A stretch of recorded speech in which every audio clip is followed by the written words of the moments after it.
दिल्ली के चुनाव में बीजेपी की बढ़त और मिल्कीपुर चुनाव में जीत का असर देवरिया में भी देखने को मिला है, जहां बीजेपी के देवरिया सदर विधायक के नेतृत्व में सैकड़ों भाजपा कार्यकर्ता देवरिया के चौक पर जश्न मनाते देखे गए, जहां ढोल नगाड़े के साथ पटाखे भी फोड़े गए, वहीं एक दूसरे को मिठाई भी खिलाई गई। वहीं सदर विधायक सलमबड़ी त्रिपाठी ने बताया कि यह जीत मोदी की गारंटी का है। दिल्ली वासियों ने बीजेपी पर भरोसा जताया है। दिल्ली के भीतर हुई है, केजरीवाल जी के कुशासन का अंत हो गया।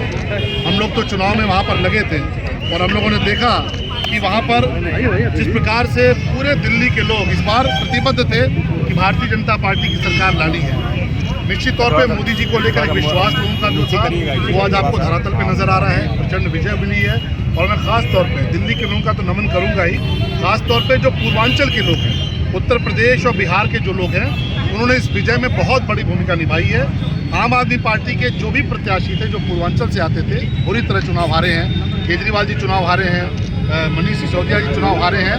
ये देश की जनता की जीत है, दिल्ली के लोगों की जीत है और भारतीय जनता पार्टी के कार्यकर्ताओं की। मिल्कीपुर चुनाव में जो जीत हुई उसके बारे में क्या? मिल्कीपुर में आपने देखा ये पूरी तौर पर पूरे देश में भगवामय वातावरण है, चाहे मिल्कीपुर हो। मिल्कीपुर से दिल्ली तक मोदी जी का जादू चल रहा है, योगी जी का काम चल रहा है उत्तर प्रदेश में।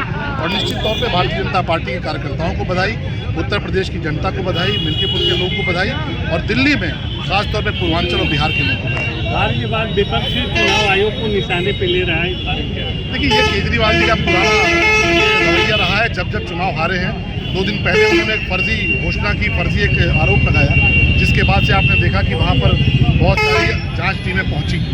खुद ही आरोप लगाया और खुद ही जब बयान लेने टीमें पहुँची तो वहाँ से गायब हो गए। उनको पहले से अंदाज़ा था कि चुनाव हार रहे हैं और चुनाव हारने के बाद क्योंकि उनके पास कोई तर्क नहीं है, कुछ कहने के लिए नहीं है, वो आरोप लगाएंगे।